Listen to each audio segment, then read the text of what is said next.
ये भी समझना होगा कि इस बार पश्चिम बंगाल का चुनाव 2021 के विधानसभा चुनाव से अलग क्यों है। ये तस्वीरें अप्रैल 2021 की हैं, जब एक टीएमसी नेता के घर से एक दो नहीं बल्कि चार ईवीएम और वीवीपैट मशीनें बरामद हुई थी टीएमसी नेता के घर से। इस घटना के बाद पश्चिम बंगाल में काफी हंगामा हुआ। टीएमसी पर चुनाव में छापा वोटिंग यानी फर्जी मतदान कराने के आरोप लगे थे। हैरानी की बात यह थी कि जिस चुनाव अधिकारी को ये ईवीएम मशीनें मतदान केंद्र पर पहुंचानी थी, वो इन्हें खुद टीएमसी नेता के घर पर लेकर गया था। और जब स्थानीय लोगों ने यह देखा कि इस टीएमसी नेता के घर के बाहर चुनाव आयोग के स्टिकर वाली गाड़ी है, तब उन्हें शक हुआ और इसी शक के आधार पर उन्होंने पुलिस बुलाई और जब इस घर की तलाशी ली गई तो वहां पर ईवीएम और वीवीपैट मशीन्स बरामद की गई। ये इस तरह की पहली आखिरी घटना नहीं थी। साल 2021 के चुनाव में पश्चिम बंगाल में हिंसा की 1300 से ज्यादा घटनाएं हुई थी। 17 से ज्यादा मौतें हुई थी। कुल 7000 मामलों में छेड़छाड़, उत्पीड़न के आरोप लगे थे। और अब उन चुनावों की इस बार के चुनाव से तुलना करके देखिए। इस बार ना तो टीएमसी नेताओं के घर से ईवीएम मिली है, ना ही किसी मतदान केंद्र पर फर्जी वोटिंग कराने की खबरें आई, छापा वोटिंग जिसे वहां कहा जाता है। ना ही पूरे चुनाव में किसी तरह का कोई खून खराबा, किसी की मौत नहीं हुई। हालांकि आपको बता दें कि रीपोलिंग कई बूथों पर शेड्यूल्ड है और वो कल ही होनी है। इस बार सबसे बड़ी बात रही कि छापा वोटिंग का गुंजाइश ही नहीं था। यह चुनाव उस परीक्षा की तरह रहा जिसका क्वेश्चन पेपर इस बार लीक नहीं होने दिया गया और यही बात इस बार के चुनाव को पिछली बार के चुनाव से अलग बना रही है। और इससे सबसे ज्यादा हलचल, बेचैनी टीएमसी के खेमे में है। जिस टीएमसी पर अब तक ये आरोप लगते थे कि उसके नेता ईवीएम अपने घरों पर ले जाते हैं, आज वही टीएमसी स्ट्रांग रूम में रखी गई ईवीएम की सुरक्षा को लेकर परेशान दिख रही है। इससे यह सवाल भी खड़ा होता है कि क्या यह घबराहट वाकई में ईवीएम की सुरक्षा को लेकर है या यह घबराहट एग्जिट पोल के अनुमानों से पैदा हुई है।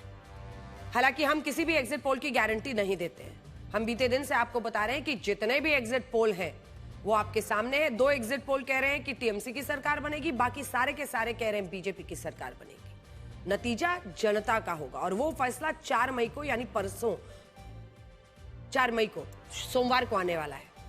लेकिन देखिए एग्जिट पोल क्या कह रहे हैं। इस बार उन एग्जिट पोल में टीएमसी की हार का अनुमान दिखाया गया है, जो पिछले चुनाव में उसे प्रचंड बहुमत दे रहे थे। पश्चिम बंगाल के बड़े बड़े पत्रकार, एग्जिट पोल करने वाली एजेंसियां, यहां तक कि कई चुनावी विश्लेषक जो कि टीएमसी के करीबी भी रहे हैं, वो भी इस बार टीएमसी पर बेट नहीं लगा रहे। सबका अनुमान यह है कि 15 सालों के बाद टीएमसी पश्चिम बंगाल की सत्ता गंवा सकती है। अभी भी हम सकती है कह रहे हैं क्योंकि अभी फैसला नहीं आया है। 4 मई को आएगा फैसला।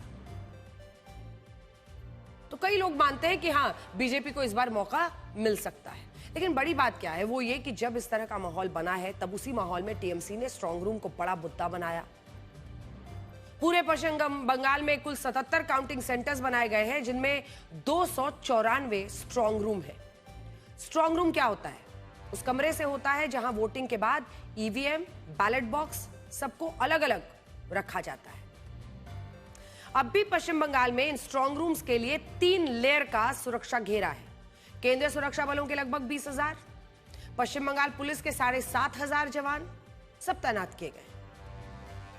और चुनाव आयोग के नियम इतने सख्त हैं कि अगर गलती से भी इन स्ट्रांग रूम्स में आग लग जाए, तब भी बिना उम्मीदवारों की सहमति के यहां कोई अंदर नहीं जा सकता। लेकिन टीएमसी ये आरोप लगा रही है कि इन स्ट्रांग रूम्स में रखी गई ईवीएम्स में छेड़छाड़ हो सकती है और बीजेपी को चुनाव में जिताया जा सकता है। टीएमसी सिर्फ आरोप नहीं लगा रही, बल्कि उसने कोलकाता के उस एक काउंटिंग सेंटर में मौजूद, ये जो आप स्ट्रांग रूम देख रहे हैं, नीचे वाला वीडियो है, थोड़ा सा अगर दिखा सके हम, ये ऊपर वाला नहीं, वो तो कॉरिडोर है।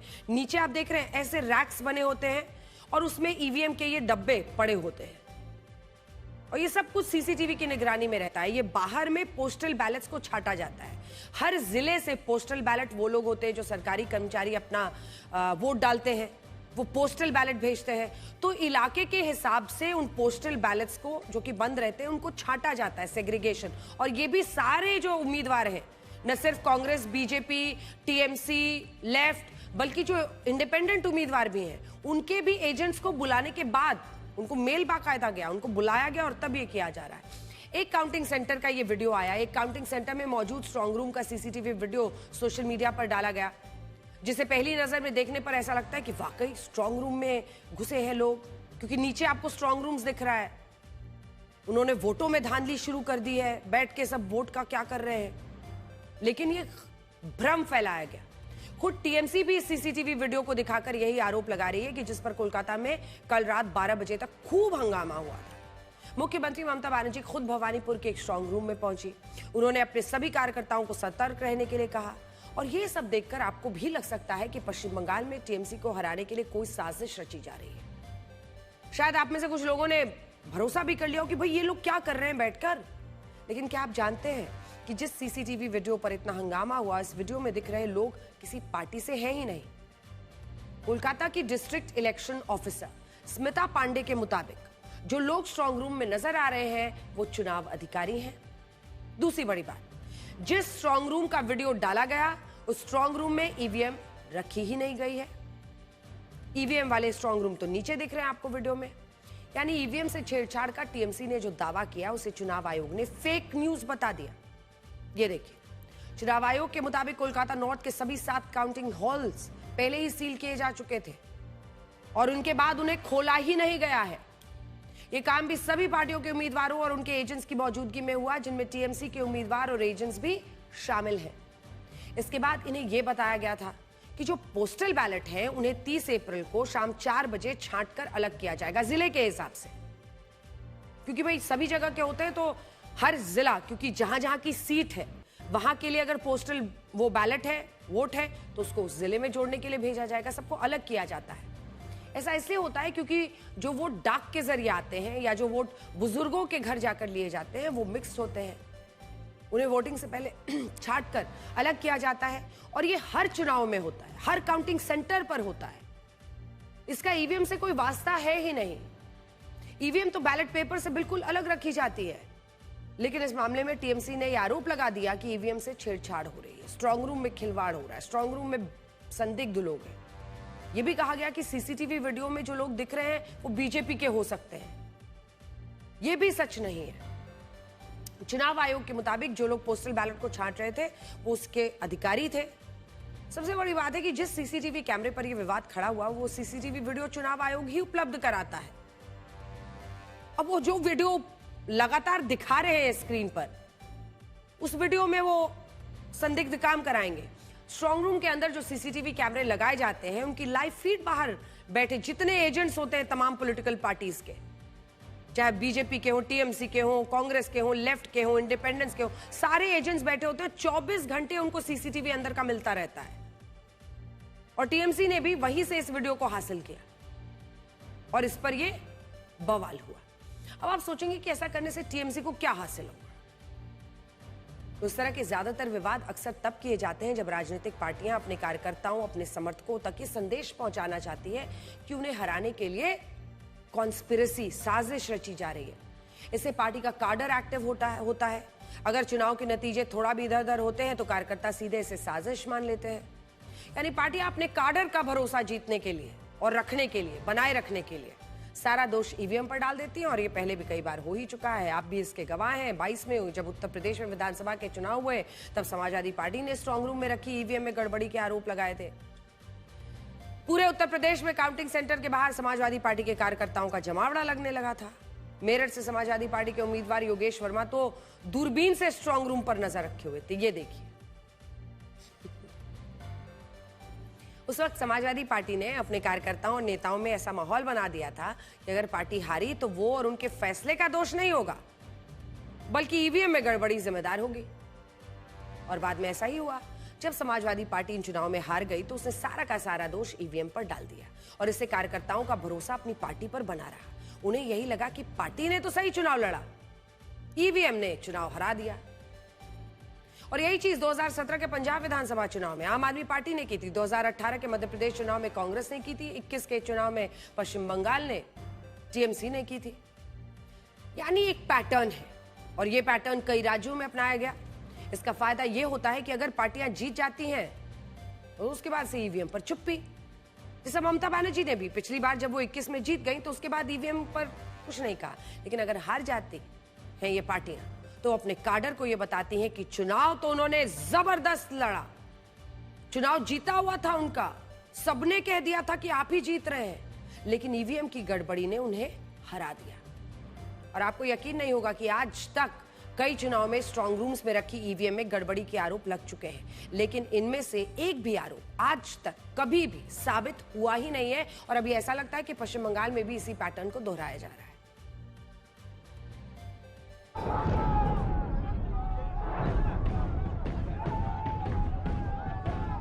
शर्म आना चाहिए आपको, एक आईपीएस ऑफिसर है आपके सामने, आप हम भी लगे हैं, गाड़ी से 2 आदमी हैं हम लोग, 2 आदमी गाड़ी से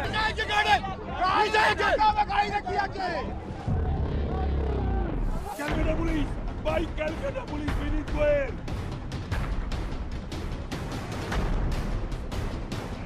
चोरी का इरादा पकड़ा गया, इसीलिए भाजपा आकर गोलमाल कर रहे हैं। अगर काउंटिंग लूट करने के लिए कोई कोशिश करे तो हम जिंदगी मत एक कर काम करेंगे और हम सब कैंडिडेट सब चीफ इलेक्शन एजेंट को जितना भी पार्टी है ये मीडिया में तो खींच मेरी फोटो इसलिए कर रहे हैं, इसको इतना वेटेज देने का कोई काम नहीं है। तो भाई आपको ये बताते हैं कि इस बार के वोटिंग पैटर्न में ऐसी कौन सी बात छिपी है जो टीएमसी को शायद सबसे ज्यादा परेशान कर सकती है।